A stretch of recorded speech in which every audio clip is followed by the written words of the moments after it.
listening to Let's Go JoJo, the weekly JoJo's Bizarre Adventure podcast from Dynamite in the Brain and Secret of the Sailor Madness. On today's show, we have Anthony Askew. Lally-ho.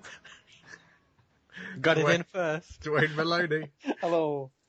Niall Flanagan. Ahoy hoy. And me, Brian Smith. This week's episode, Death 13. But first, the week in JoJo's news. An hour after we recorded the last episode, I got a Google alert informing me that Beams were putting out JoJo's hoodies. Let's see him. There are 3 of them. You can have them in Star Platinum flavour, Hierophant Green flavour, or Silver Chariot flavour. And they zip all the way up, so you can... rob people. Yes, you As a stand user. You get muggy in them. so you can not be able to see where you're going. Because I don't think they've got eye holes, as far as I can tell from the illustrations. I mean, they look pretty cool, but I guess if you wanted to sleep in them or something. Or suffocating. No, true as well, yeah. like, I like the Silver Chariot one best, I think.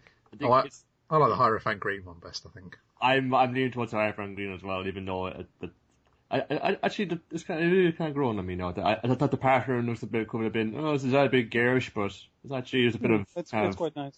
symmetry going on there. So I would say they'll look really good with the hood down, which they probably will. But remember, there's a zip running straight up the middle. That's going to be so uncomfortable on your neck.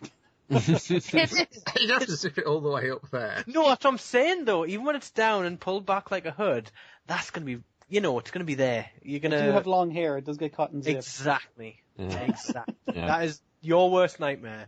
yeah. But these aren't being like modelled. They're just like just nobody in them from what you can see from the pictures now. So we don't know how they would look on a person. But they're pretty good. We're all getting one. We've all agreed. Well, there's only 3, so someone's got to double up. I'll wear the Avdol one. They are 7,000 yen, Yeah. which apparently works out at $68 according to this. Yeah. I'm kind of sorry the Silver Cherry one isn't like silvery, like a proper kind of scummy tracksuit thing. Shiny. Shells. Exactly. Yeah. I have to say that they are cheaper than I was expecting when I first saw them. I thought it was going to be like $100 or near enough to it. Yeah.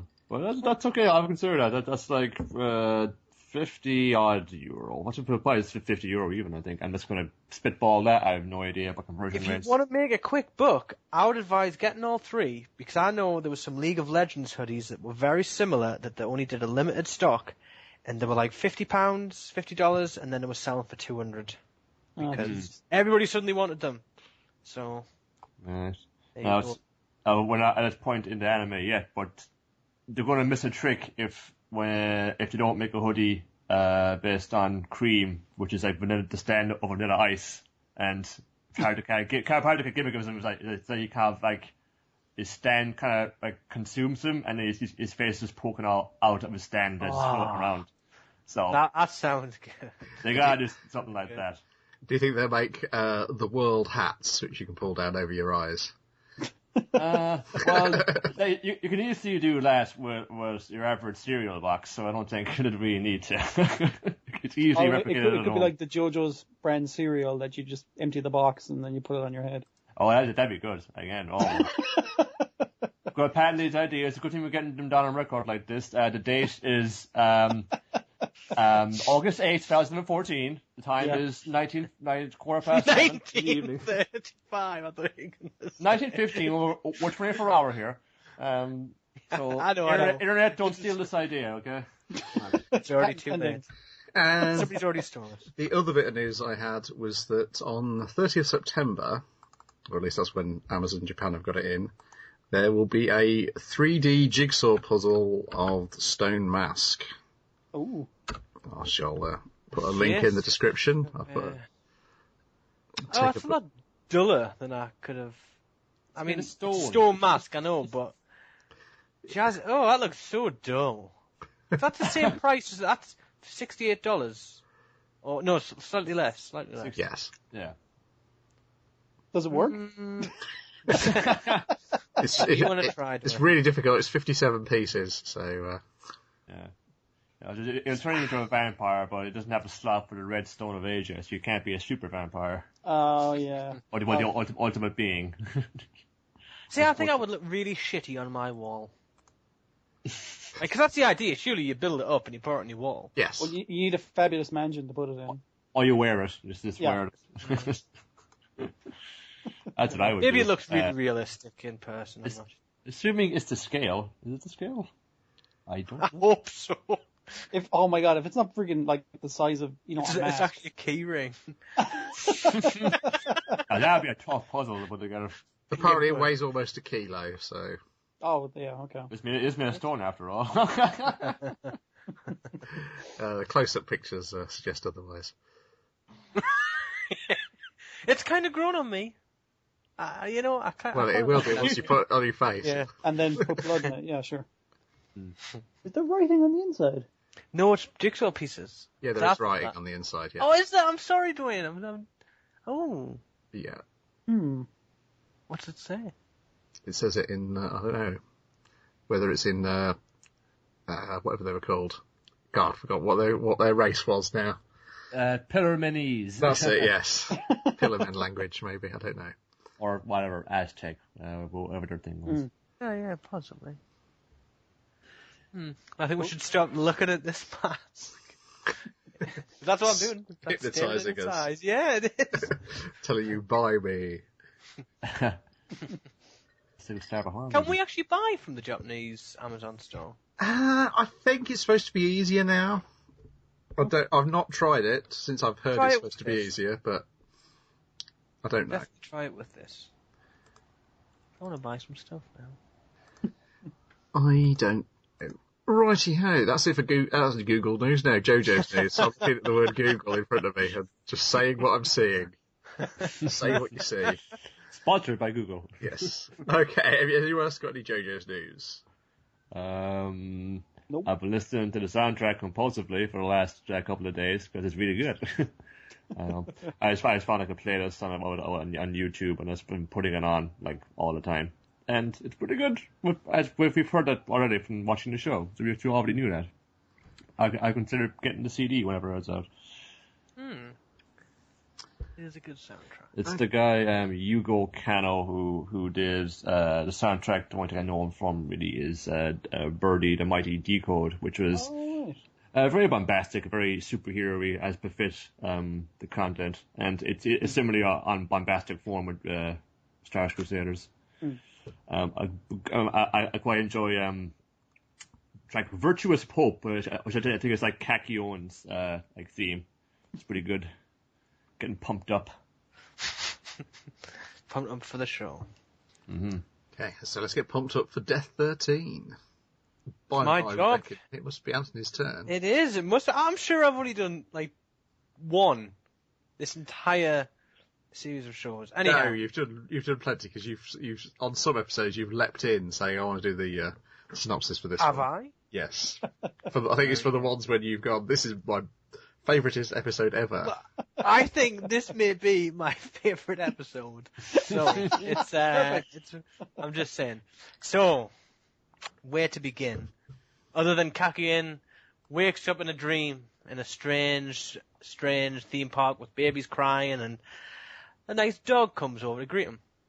And as does a little balloon carrying a card. And the card is Death 13, which is a little Grim Reaper, and comes to life, cleaves the dog in the face, which I think it might be the most brutal thing we've seen in the show. Would you agree with that? I don't know. We've had a lot of animal cruelty. There has been a lot, but I don't know, there was just something about the dog wasn't doing anything. We did see a dog get melted by Yellow Temperance, so don't forget that. Yeah. And the dog thrown into a furnace in the first series. That's true, but yeah. Basically, I think really people ought to be finding out what sort of missing dogs are going, if there's any missing around Araki's neighbourhood. Because it's beginning to get suspicious now. Because a cat only got kicked and it was perfectly fine. But dogs just seem to get murdered. Yeah. Maybe he was bitten by a dog as a child, and he's got a grievance. Well, he's also probably traumatized by an orangutan at some point as well. A pervy orangutan, of all things.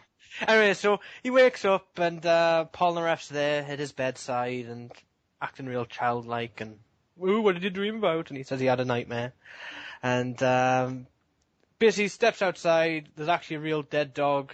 So Kakyoin's gotten a bit suspicious here. Joseph wants to buy a plane from... I don't even know what country they're in at present. Is it still Abu Dhabi? Still Saudi Arabia. That area. And he offers to buy this plane, and the guy says, no, because we've got a baby that we need to take and get medical attention. And anyway, this woman says, oh no, why don't these guys, these random strangers who we've just met, why don't they take the baby? And so they're like, okay. So they take the baby, and Kakyoin falls asleep again. And as does Polnareff, and in the dream, Polnareff does what everybody would do in a dream, I would anyway. I would summon ice cream and popcorn. And I would definitely go there. Because he does it! He does it. I had to get that sound effect in every episode after the infamous one. Because it feels like it's been there, like, omnipresent ever since. I think you're right. He really is stupid in this episode. He's amazingly wonderfully stupid. This may be the stupidest he's been so far.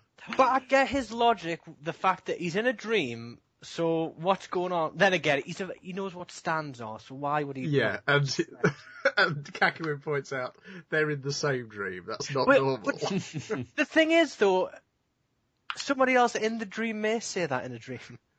A dream figure, if that makes sense. But at this point, really, he should be going... If Kakyoin says there's a stand in this dream... There's a stand in this dream. I'm sticking up for stupidity, I apologise.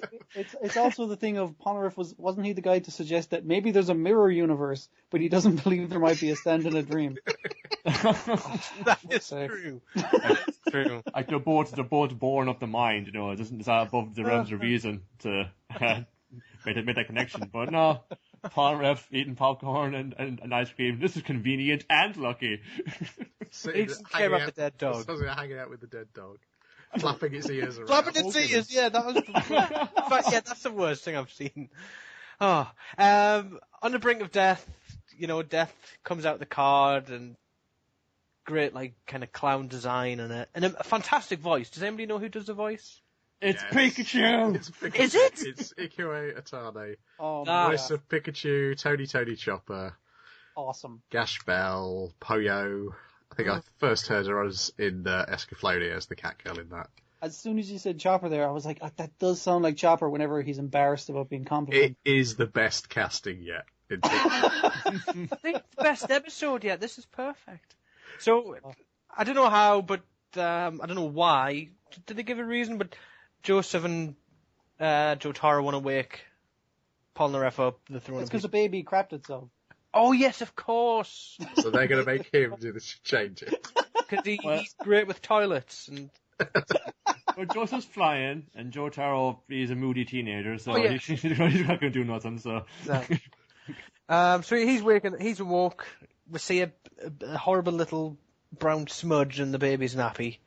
Poor Polnareff stuck in the dream, and there's a brilliant scene. Possibly my favourite moment is when Death cries eyeballs. Oh my god, that was fucking disgusting. Cries eyeballs. Now, I think that is an image that needs to be used. You should also point out where he's crying them into. Yeah. Oh, and into his mouth. Yes. But we don't have that sound. That would be... I don't know. It's a torrent of gloopy eyeballs. It was disgusting. Yeah, and let's not forget this moments before we saw like a megaphone and a giant eye erupting from the corpse of the poor dog there as well. Yeah, Jesus. But there's plenty of things that crying catch in my throat. Like the eyeball thing totally makes me kind of like, just a bit ill thinking about it. It's just horrible. They grow spider legs. It's the worst thing. I guess so.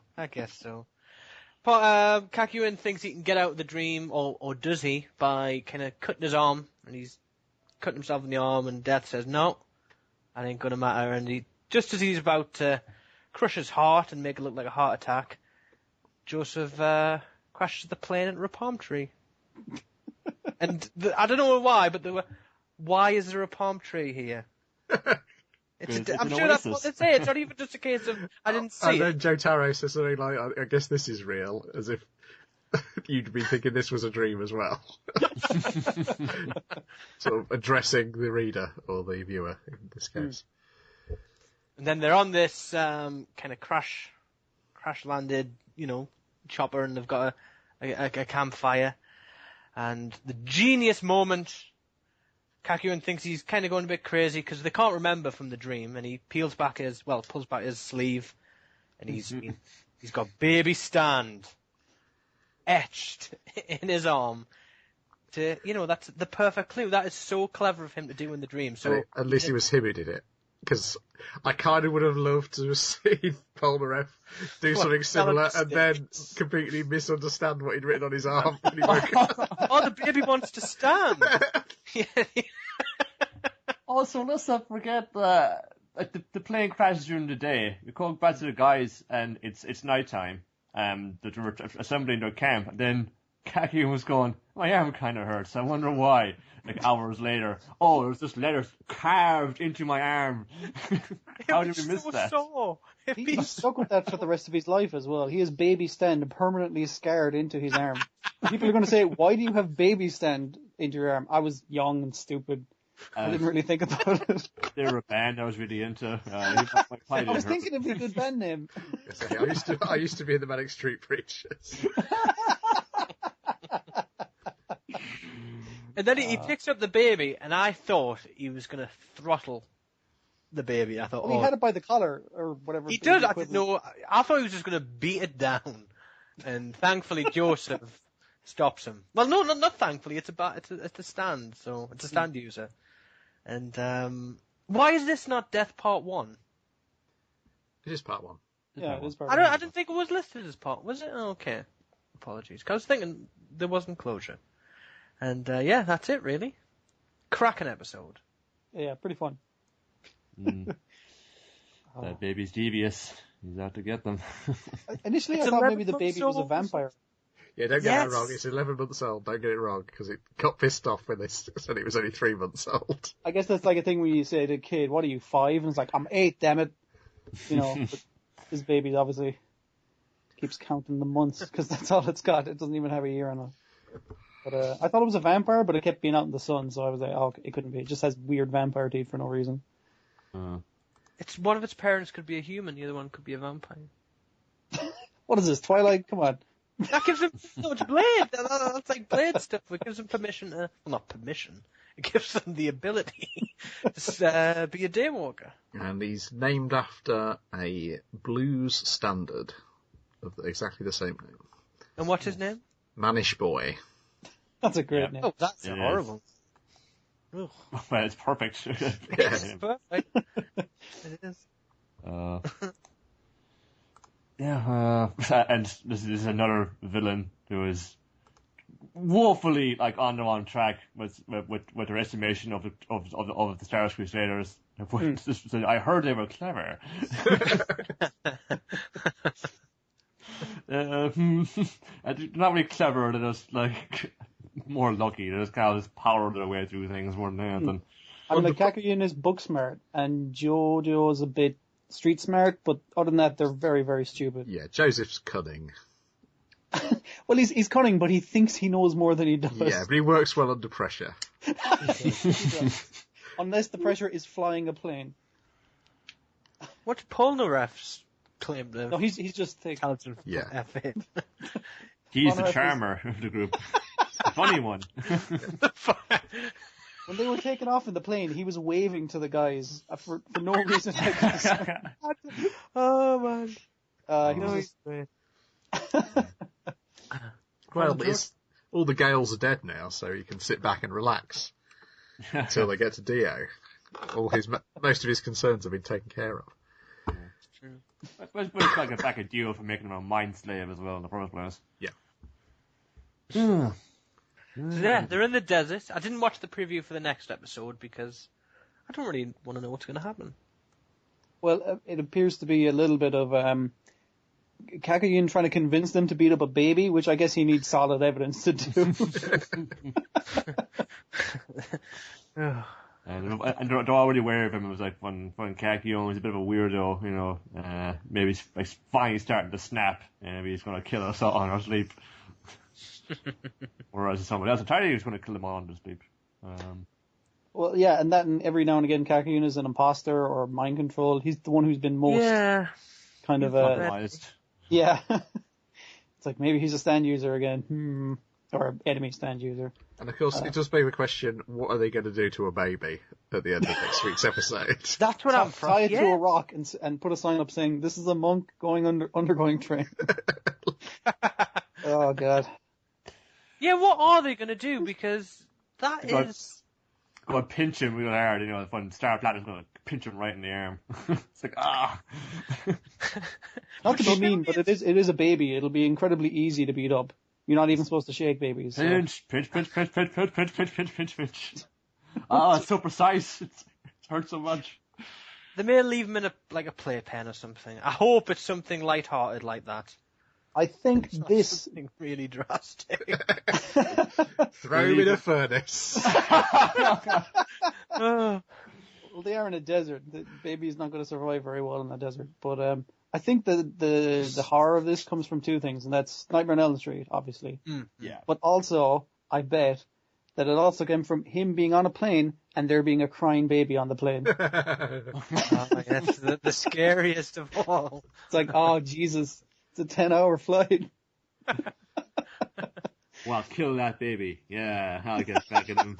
If only I could convince people that a baby was evil enough to beat the shit out of. Is there any evil baby movies from the There's gotta be mid to some late evil 80s? baby I was going to say. Well, Child's Play is kind of... That's all. Well, We've that's had that not a already baby. as well. Yeah, we have. Actually, this baby's Google head is evil as big as the rest Evil of his baby movies. What comes up? 10 terrifying evil baby movies. Okay, so what we got here? Some of these are horrible. Oh God! I think these are just things where Yeah, there's I'm not a gonna baby Google that. in it. That sounds bad. Rosemary's Baby. Rosemary's Baby. The old one. Oh, yeah. Oh. Splice? What the? Dunno. That's a later one. I've heard. There's more like talking about the satanic devil baby. Oh, yeah. Okay. Let's see if there's a IMDb keyword evil baby. Oh, and the honorable mention goes to the zombie baby from Dawn of the Dead. God. Dead, yeah. Well, we already had that baby, didn't we? Yeah. Yeah, maybe the reference is less about a baby and more about the whole, obviously, just the dream side of yeah. Is it Zombie Baby in Dead Alive, Brain Dead? There is, yes. Yeah, there is. Yeah. I think that's 92. That might be a bit too late though. Yeah. Great film. It is. I'm looking up this keyword mutant baby on IMDb at the moment. I hope it's on a regular search. For anyone. Got to keep up on it. The Unborn, that's probably an evil baby which hasn't been born yet. Oh, is that where they're on a plane? No, it's not. Evil Dead Trap. That's a Japanese film where small fetus-like creatures murder people from 1988. That sounds pretty good. It's horror skull. Apparently. But yeah, I'm sure there must be a specific evil baby film which... let me try Evil Baby. So he doesn't like kids, he doesn't like babies, and he doesn't like dogs. We haven't come across an evil dog yet. Maybe he just likes hurting dogs. I don't know. You know. We got Evil Falcon.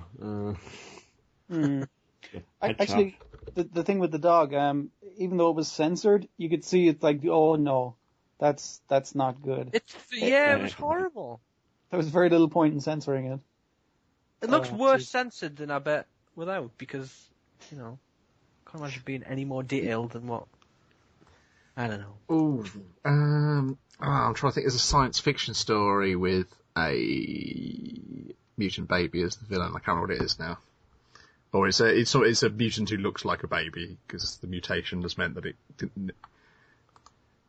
It grew large. Like it retards the aging or something. Yeah, but it got a huge head and adult. Oh, this baby does have a huge head, so. Mannish boy. So if you can think, any suggestions for evil babies where this might have sprung from, put Don't want to hear comments. your younger brother. That's not an evil baby. It might be. Just don't go to sleep. Yeah. We got time to hit the books and come up with an answer for next week anyway. Exactly. Right, anything else you want to add before we wrap up today? No, I think that's about it for me anyway. Yeah, besides what Anthony said, yeah, I think this is definitely one of the better episodes. Very enjoyable. Yeah. Usual high standard. Mm-hmm. Yeah. Once the voice for Manish Boy came along, I was like, oh, this is perfect. Mm-hmm. That voice. She was having. It was another one where she's having the actors like clearly having so much fun doing the role. So that's this week's episode of Let's Go JoJo. Be back here next week for Death 13 Part 2. And in the meantime, check out our regular podcasts at secretofthesailormadness.blogspot.com and dynamitingthebrain.com. Goodbye. Lally-ho! See ya. Hello. Who was that? So you fall Although asleep. painting's on up to my do the sand dance, don't you know? If they move too quick, oh, hey, oh, they're falling down like a domino. All the buzz are men by the now they got the money on the bet. Go crocodiles, oh, hey, oh, snap your teeth on your cigarette. Born top with the hooky pop, say, hey.